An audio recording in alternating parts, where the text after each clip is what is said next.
بسم اللہ الرحمن الرحیم۔ مشہور قول ہے کہ جو قوم اپنے تاریخ کو بھول جاتی ہے وہ اپنی شناخت کھو دیتی ہے۔ دنیا میں ترقی کرنے کے لیے تاریخ سے واقف ہونا انتہائی ضروری ہے۔ اگر کوئی قوم اپنی تاریخ سے واقف ہوگی تو وہ زندہ اور جاوید رہے گی۔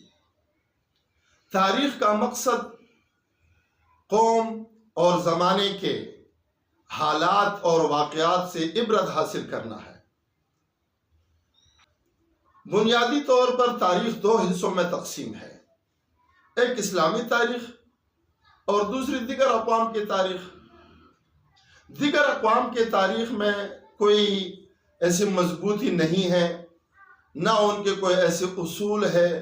کہ جس کی وجہ سے اس تاریخ کے اوپر آنکھیں بند کر کے اعتبار کیا جائے۔ اسی طریقے سے اس میں بہت سارے تاریخی واقعات ایسے ہیں کہ کسی کے ساتھ ایک آندھی عقیدت تھی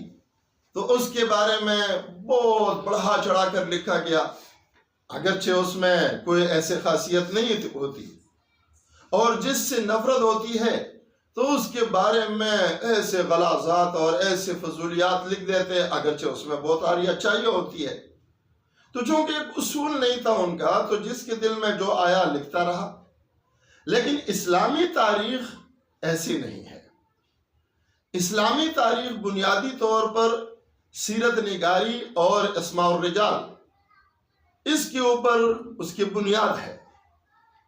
اور سیرت نگاری تو قرون اولیٰ میں صحابہ اکرام رضوان اللہ علیہم اجمعین نے حضور نبی کریم صلی اللہ علیہ وسلم کے واقعات اور ان کے اقوال اور احوال وغیرہ کو بڑی محنت اور مشقت سے جمع کیا، اور ایک ایک چیز کا خیال رکھا کہ پیغمبر علیہ السلام کے احادیث کے ساتھ بھی اس کا بہت گہرا تعلق ہو گیا ہے، اور اسماء الرجال تو لازمی بات ہے، انتہائی گہرا تعلق ہے اس کے ساتھ، کہ اسماء الرجال کے اندر پھر ہر ایک چیز کی چھان بین ہوتی ہے، جس کے آپ روایت کرتے ہیں اس کی بھی چھان بین ہوتی ہے، اور جس سے آپ حدیث لیتے ہیں آیا اس نے کہاں سے پڑھا ہے، کس سے پڑھا ہے، جس استاد کا نام لے کر وہ بیان کر رہا ہے تو آیا وہ استاد اس زمانے میں تابع کی نہیں۔ یہ تمام چیزیں اسماء الرجال کے اندر آتی ہے، جس کی وجہ سے اسلامی تاریخ میں بڑی مضبوطی آ جاتی ہے۔ اور یہی فرق آتا ہے غیر قوموں کی تاریخ میں اور اسلامی تاریخ میں۔ اگر مسلمانوں نے اپنے زندگی میں آگے بڑھنا ہے، ترقی کرنی ہے، تو اس میں ان کو اسلامی تاریخ سے واقف ہونا انتہائی ضروری ہے۔ اور آج شاید بہت سارے وجوہات کے ساتھ ساتھ تنزل کی جو ایک وجہ ہے وہ یہ بھی ہے کہ مسلمان اسلامی تاریخ سے بالکل آہستہ آہستہ بے خبر ہوتے جا رہے ہیں، اسلامی تاریخ کے اندر زوال پذیر ہوتے جا رہے ہیں۔ لہٰذا نوجوانوں کو اگر دنیا پہ غلبہ حاصل کرنا ہے اور انہوں نے آگے بڑھنا ہے، اپنے شان، اسلام کی شان، مسلمانوں کی شان کو بڑھانا ہے، تو اس کے لیے ضروری یہ ہے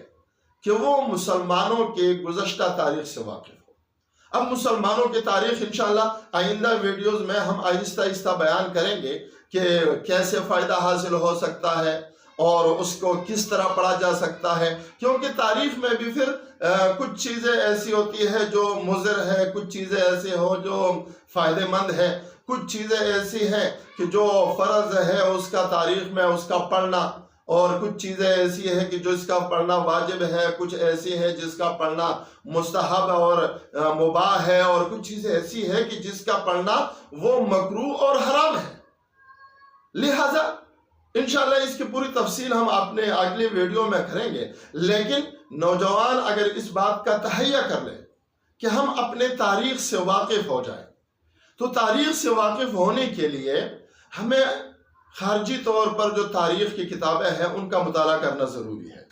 اسی طریقے سے اپنے اکابر کی باتیں سننا ضروری ہے کہ آیا ہم نے اپنے اکابر سے جو سنا اس کے بارے میں ہم اس پہ سوچیں کہ یہ جو تاریخی باتیں ہیں یہ کس طریقے سے مسلمانوں نے اس بات سے فائدہ اٹھایا، ہم بھی اس طریقے سے فائدہ اٹھائیں، ہم اپنے تاریخ کے مطابق اپنی زندگی گزاریں۔ اگر نوجوان بیدار ہوئے اور اپنے تاریخ کو جاننے کی کوشش کی تو انشاءاللہ بہت جلد مسلمان پوری دنیا پر اسی طریقے سے غالب آئیں گے جس طریقے سے پہلے غالب تھے۔ والسلام علیکم ورحمۃ اللہ وبرکاتہ۔